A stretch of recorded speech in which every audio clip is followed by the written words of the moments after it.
منوانے کا ہمارے یہاں بڑوں کے پاس ایک ہی جواز ہے، اور وہ کہتے ہیں بیکاز آئی سیڈ سو، مکالمہ مر رہا ہے اور دھونس دندنا رہی ہے۔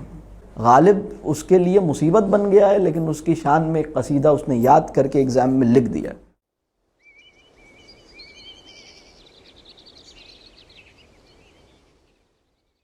ہمارے معاشرے کی بہت بڑی ضرورت جو ہے وہ مکالمے کا احیاء ہے، جسے ہم انگریزی میں ریوائول آف کانورسیشن کہہ سکتے ہیں۔ ہمارے یہاں ایک پرابلم یہ ہے کہ جو ایجوکیشنل پریکٹسز ہیں وہ بڑی اسٹرکٹ کنفائنمنٹ میں ہیں کسی خاص مضمون کی، یعنی میتھس کے پیریڈ میں غالب کا تذکرہ ناقابل تصور ہے، اور اسی طرح دین کے پیریڈ میں پی ایس ایل کا تذکرہ ناقابل یقین اور ناقابل بالکل اس کو ایکسپیکٹ نہیں کیا جا سکتا۔ تو جو بڑی اسٹرکٹ کمپارٹمنٹلائزیشن آف نالج ہوئی ہے، ایک تو مسئلہ یہ ہے، اور دوسرا مسئلہ یہ ہے کہ جو کچھ بھی نالج کی ڈسیمینیشن ہے وہ ایک مونولاگ کی طرح ہوتی ہے، اس کے اندر مکالمے کی یا ڈائیلاجیکل ریزننگ کے امکانات ہم چھوڑتے نہیں ہیں، اس کے لیے جو ٹیمپرامنٹ چاہیے، اس کے لیے جو اوپننس چاہیے، اس کی گنجائش نہیں ہوتی۔ تو یہ ایک، اگر اس کو اور سادہ لفظوں میں کہیں تو ہمارے معاشرے کا ایک مسئلہ یہ ہے کہ مکالمہ مر رہا ہے اور دھونس دندنا رہی ہے۔ اور میں کبھی کبھی سوچتا ہوں کہ وہ لوگ جو پاور کوریڈورز میں ہیں، اگر وہ کوئی برا کام کرتے ہیں تو بھی دھونس اور دھمکی اور لاٹھی کے زور پہ کرتے ہیں، اور جب اہل خیر کوئی خیر پھیلانا چاہتے ہیں تو وہ بھی تحکم اور لاٹھی اور مکے کو لہراتے ہوئے چاہتے ہیں۔ مطلب ہم خیر کو گھسانے اور ٹھونسنے میں زیادہ انٹرسٹڈ ہو گئے ہیں، اور خیر کی جو فطری جاذبیت ہے اور خیر کے لیے ہر انسان کی فطرت میں جو ایک فطری لپک ہے، ایک فطری یعنی خیر جو ہے وہ اپنے اندر ایک فطری جاذبیت رکھتا ہے، خیر جو ہے وہ ہر انسان کے لیے ایک فطری قبولیت کا ایک امکان رکھتا ہے، اس کو سراہنے اور اس کو محسوس کرنے اور کروانے کی اور اس کو ایک مکالمے کی فضا میں آگے بڑھانے کا ہمارے اندر مزاج کم ہوتا جا رہا ہے۔ یعنی چاہے وہ جاگیردار ہو تو وہ اپنے فیصلے کو ایک امپلیمنٹ اور ایک کہہ لیجئے بزور اس کو نافذ کرنا چاہتا ہے۔ تو ہم شر کو بھی نافذ کرنے اور شر کی بھی قوت نافذہ کو حاصل کرنے کی تگ و دو میں لگے ہوئے، اور خیر کو بھی نافذ اور نفوذ اور قوت نافذہ کی کہہ لیں حصول میں پوری سرگرمی سے لگے ہوئے ہیں۔ لیکن خیر کی جو سوسائٹی کے اندر خیر جو ہے وہ فطری طور پر قابل قبول بن جائے، لوگوں کی فطرت خیر کے لیے راضی ہو جائے، لوگ آمادہ بالخیر ہو جائیں، یا لوگوں کے اندر رجوع الی الخیر کا ایک فطری رجحان زندہ ہو جائے، اس کی جو محنت ہے اس سے زیادہ خیر کو، یعنی ایک اس کو جو ہے وہ جیسے جس کو ہم پیور لیگل ٹرمز میں اس کی جو ہے نا وہ ہمیں قانون بنانا ہے اور قانون کو نافذ کرنا ہے۔ بات یہ ہے کہ مکالمہ جو ہے اور اس کے لیے جو ذہن جو ہے وہ ایک چیز اور ہے کہ کوئی بھی تصور جو ہے وہ کسی بھی انسان کے لیے شعور ہو سکتا ہے اور کسی اور انسان کے لیے شعور نہیں ہو سکتا۔ یہ بہت اہم بات ہے۔ میرے ذہن میں ایک تصور اگر ہے، وہ تصور اگر میرا کوگنیٹو پروسیس، میری انٹلیکچول پروسیسنگ جس کانسیپٹ کے اوپر ہوئی ہے، جس کانسیپٹ کے اراؤنڈ میرے ذہن میں سوال پیدا ہوئے، پھر میں نے ان سوالوں کے اوپر کچھ کام کیا، میں نے اس کو سوچا، میں اس کے اندر ڈوبا رہا، اور ایک خاص تھنکنگ پروسیس کے نتیجے میں میرے ذہن نے اس کو اپنے شعور کے اندر جگہ دے دی۔ اب وہ کانسیپٹ وہ ہے جس کی جڑیں میرے ذہن کے اندر پیوست ہو گئی ہیں۔ اب یہ میرا ذہن اس کو اون کرتا ہے۔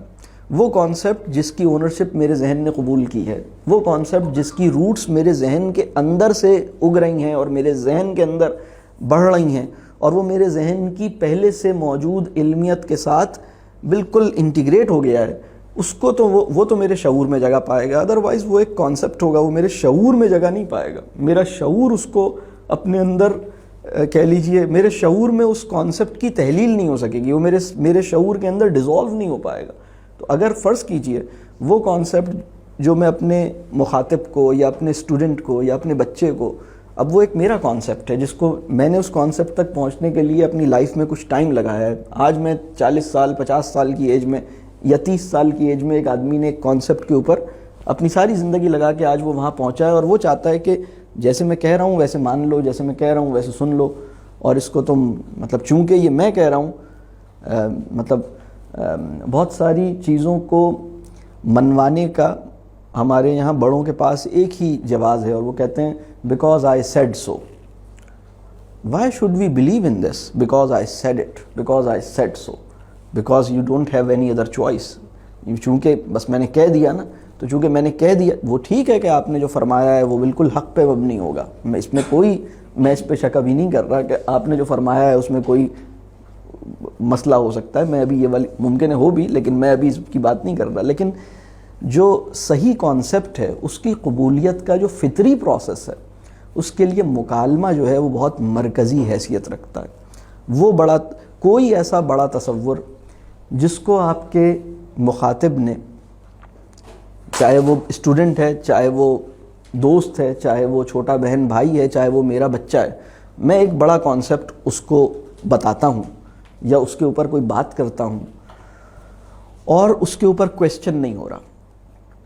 اس کے اوپر کوئی کاؤنٹر پرسپیکٹو یا کاؤنٹر ویوز ایکسپریس نہیں ہو رہا، اس کے ساتھ کوئی اف اور بٹ جو ہے وہ ایکسپریس نہیں ہو پایا. میں نے کہا کہ دنیا میں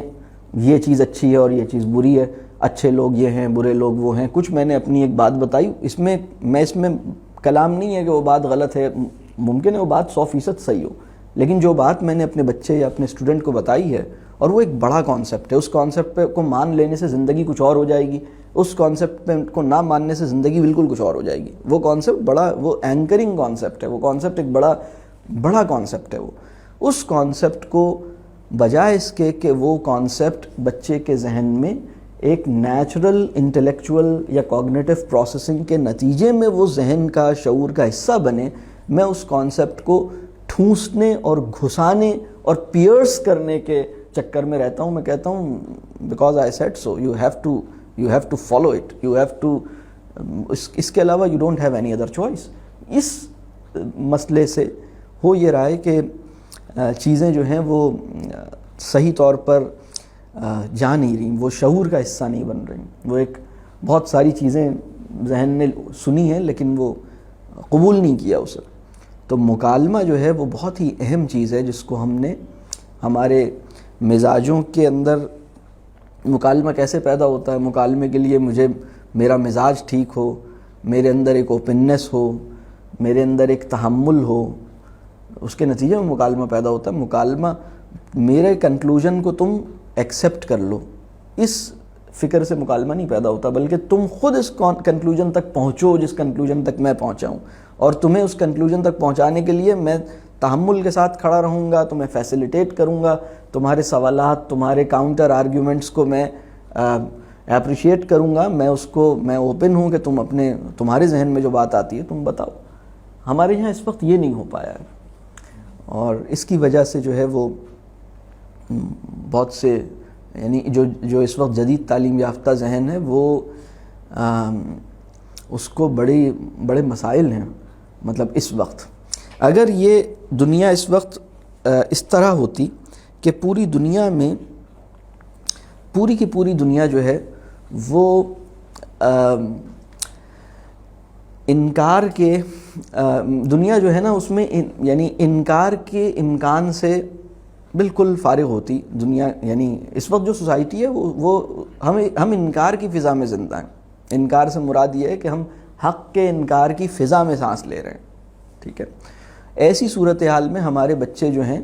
ان کے ذہنوں میں جو کویسچنز پیدا ہوئے ہیں اس کے جوابات کے لیے مکالمہ بہت ضروری ہے. اور مکالمے کی قابلیت، اس کے لیے ہمارے پاس کلیئرٹی ہونی چاہیے، اس کے لیے ہمارے پاس انڈرسٹینڈنگ ہونی چاہیے، غور و فکر اور تدبر کا مزاج ہونا چاہیے. اپنے سے مختلف آدمی کو گوارا کرنے کا ایک رجحان ہونا چاہیے. یہ سب چیزوں سے ہم فارغ ہیں اور ہم خیر کی بات کو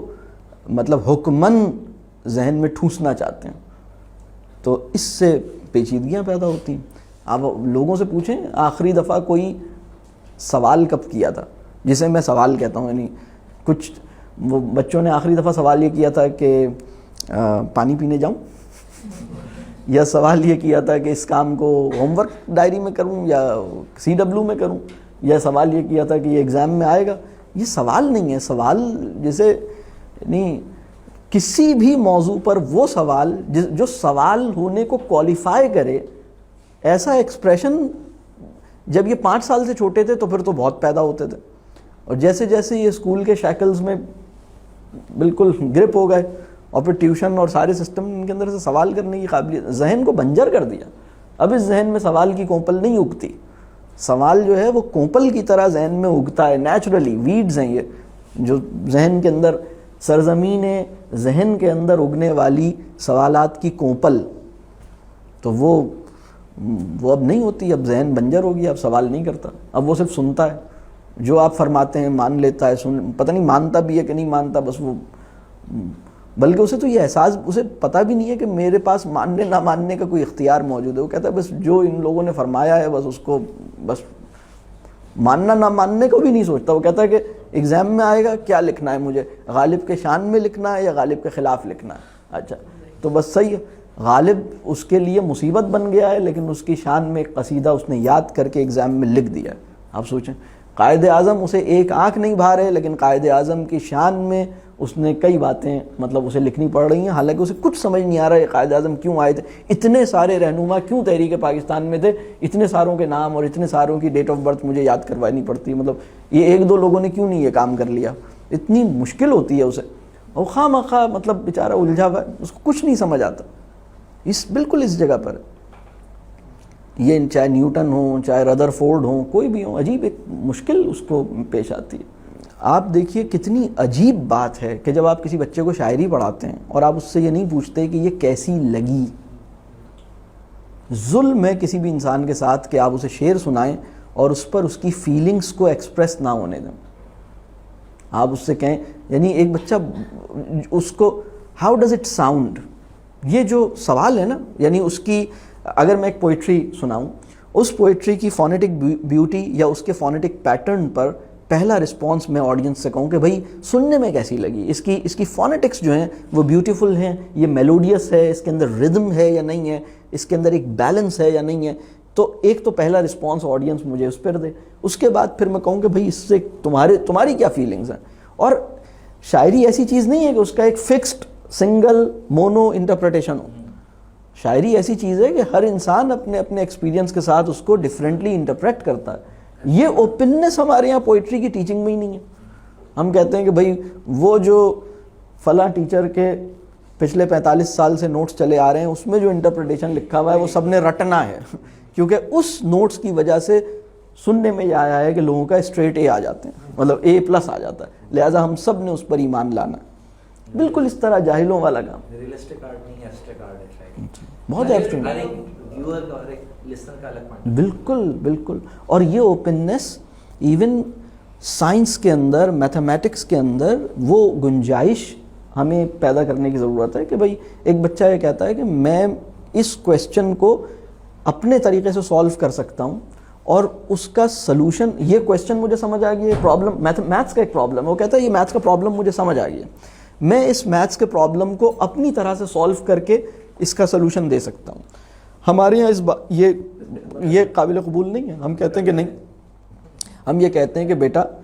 کسی مسلک سے چمٹے رہنے کی جو ٹریننگ ہم کسی بھی طرح سے, مطلب ہم میتھ سے بھی وہی ٹریننگ تمہیں دیں گے, ہم سائنس سے بھی وہی ٹریننگ تمہیں دیں گے, تو لہٰذا مطلب there is a particular method to do it and you can't مطلب گو اوے. تو کیونکہ ہمارے لیے ایک خاص میتھڈ جو ہے ہم اس سے ہٹ کر نہیں چل سکتے. حالانکہ